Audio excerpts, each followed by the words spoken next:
Video by the Brazuca, How to Make a Trash Anime Villain. Now, one thing I don't get is why was All for One in the thumbnail? Because All for One, pretty good anime villain, 8 out of 10, A tier, honestly. All for One is not a trash anime villain. I think I can safely say that whenever someone wants to write a story, they don't actually want to write something bad. I mean, who Oh, yeah, wants to write a bad obviously. villain, for example? That's one of the reasons why there are so many videos here on YouTube teaching. Bro, Muzan Kibutsuji was the most underwhelming villain in anime, alongside even the bug monster that Jinwoo fought, Beru or whatever. How to write an incredible antagonist in anime. But listen, how do we truly value treasure when there is no garbage? We need to know how to write trash first. Also, I think it's fair to say there are all sorts of tastes in this world. I mean, I watched Isekai Cheat Magician twice. And I liked it. So believe me when I say, one man's trash is another man's treasure. Like, Yeah, true. imagine a world where every character has multiple layers of depth, with no exception. Bro, Vinland Saga was so peak, and Askeladd was a 9 out of 10, 10 out of 10 villain, bro.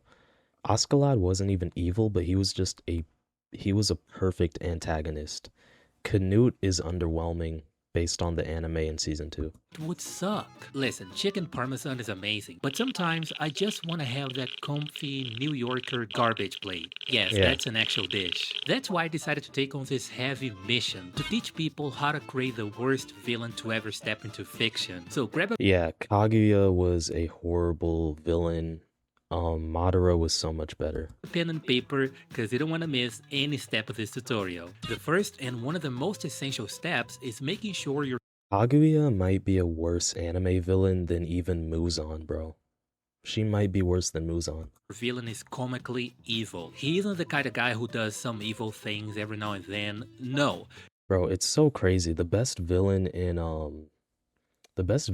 Demon Slayer is actually like Kokoshibo, Doma, or Akaza. It's one of them three, bro. he Honestly. needs to be the second incarnation of hate. Don't let his morality be gray. Don't give it any kind of nuance. Like, yeah, he's evil, but he refuses to fight weak people because they don't pose any threat. We don't do that here. If there is any bigger threat in our story apart from the antagonist, it would be nuance. And sometimes, nuance comes from an interesting backstory. And maybe you're thinking the next step would be giving the villain a shallow backstory. And that's a healthy thought, but my friend, you still have a long way to go. Why give your villain a shallow backstory when you can just give him no backstory at all? How about we Yep. just shoehorn a Well, no backstory works sometimes, especially with Aizen from Bleach, right? He didn't need a backstory. Aizen is just a 10 out of 10 villain. grown-ass man into being the antagonist? I mean, why would you try to put expensive olive oil on a Big Mac or saffron in a hot dog? Am I still talking about anime? But maybe the competent writer inside Bro, saffron in a hot dog. Am I still what is this animal called? It's called a capybara, bro. I think I searched it up one time because they're kind of cute. They're like giant mole rats though. But yeah, they're called capybara. talking about anime, but maybe the competent writer inside your mind cannot accept the idea of having no backstory or nuance for the characters. But don't worry, there is a whole space saved for your creative mind to run wild. How about we invest everything to making the lesser villains around the antagonist somewhat interesting, while completely ignoring the main villain to the point where nobody actually cares about him all that much? Because what better way Yep, literally Demon Slayer. Muzan was garbage. Kokoshibo was better. Doma was better. Akaza was better. Bro, this is why Jujutsu Kaisen is so much better. Sukuna was still a great villain alongside Kenjaku and Mahito. Personally, Mahito probably is the best villain in JJK. to cause frustration than showing your audience everything you could do, but don't. Listen, people value The dynamic between Mahito and Yuji is honestly better than Yuji and Sukuna's dynamic in my opinion. Um some kind of similar to like My Hero Academia, like I feel like Shigaraki. Actually, nah. I'm still gonna say All for One's a better villain than Shigaraki. Never mind. you like more because there is dark I was gonna say Shigaraki was a better villain due to his dynamic with Deku, but honestly, All for One really shined in season 7 and season 8. Just the overall ending of My Hero Academia. So yeah, All for One is the best villain in My Hero Academia, hands down. Well, maybe after Overhaul. I don't know. darkness. So contrast is everything when it comes to writing a bad villain. Now, even a bad villain has to have his own dialogue. So why don't we just make our villain never shut up? I mean, why would you make him strategize in silence and attack at the perfect moment? If you do that, you're making the villain better. Better is my enemy. That's why your villain needs to lay his entire plan on the table in the middle of the Here's the thing, even if it didn't take anything away from All for One though, because he still looks like domineering and scary. And overall, like All for One was a great villain. Like hands down, a great villain. I don't know what else to say. fight, so he can give the protagonist not only time to strategize, but also a chance to find flaws in it. You must make every I didn't feel like there was like any huge plot armor in My Hero Academia, honestly. fight against your villain a chore to watch. It can't be fun. Why not just write a wall of Ooh, this guy, honestly, when you really dissect his character and his writing, he is a good and interesting villain. But I don't even remember his name though, bruh. Is this Yuppie or no, Yuppie's the red guy from Hunter x Hunter. Um, what is this person's name, bro? He's from Hunter x Hunter. I just can't remember. He's part of the Royal Guard. Um, it's not Pito. It's not Yuppie.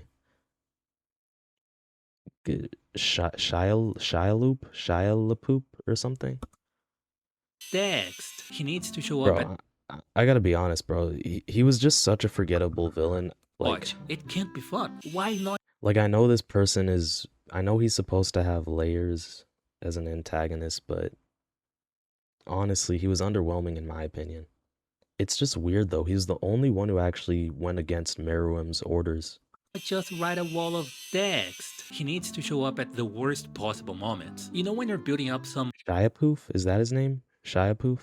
romance between the protagonist and the main girl, that moment when the viewer is wondering if there is finally gonna be a kiss, that's when the villain shows up. He needs to be what I call a coitus preventus. Anytime there is even the slightest possibility of real romance developing, you just throw this guy in the middle. You might be saying, Nori, that's my name by the way, this villain's already horrible, you can't possibly make it worse. To which I have two answers. First, thank you. And second, the cake is ready, but there shall be Bro, the best villains in anime is probably just Aizen, Meruem, Griffith, and Askeladd. So if you want to be able to create a very good anime villain, you definitely want to study them. Also Madara, Pain, Obito, bro. Kishimoto is like probably the best anime villain writer, bro. Madara, Obito, and Pain, they are all 10 out of 10 villains. Like every single one is a 10 out of 10 villain. Now, I will say individually, Aizen probably is the best written villain of all time, like just across all anime, or potentially Meruem or Obito, but like overall, like Naruto just has the amount of well-written villains that Naruto has is insane. If I really had to rank all anime villains, like the top 7, I would probably give number 1 to Aizen, number 2 Meruem, number 3 Obito, number 4 Madara, number 5 Askeladd, number 6 Pain. Like something like that, bro. Um, yeah, man. Yeah. a cherry on top. The final touch is giving your villain an insane superiority complex. He has to fail to acknowledge any level of quality in any other character but himself. The protagonist can be this And that's just mostly like a mainstream anime list for the most part, like mainstream anime villains. nuanced, interesting character who trained his whole life and actually makes the antagonist break a sweat, but the villain just won't care. The only time your villain can even consider the idea of being defeated is when he's actually about to be defeated, right before the protagonist lands the final blow. And that, my friend, is how you create the kind of villain I like. I am to these types of villains what a garbage collector is to trash. I gotta catch them all. So that's my tutorial on how to create a bad villain. If you have any other ideas on how to make this villain even worse, feel free to tell everyone in Creating a bad villain is easy. Just bro, what the heck? If you want to create a bad villain, just make them like Muzan Kibutsuji from Demon Slayer, or Um, just make them like Muzan, honestly.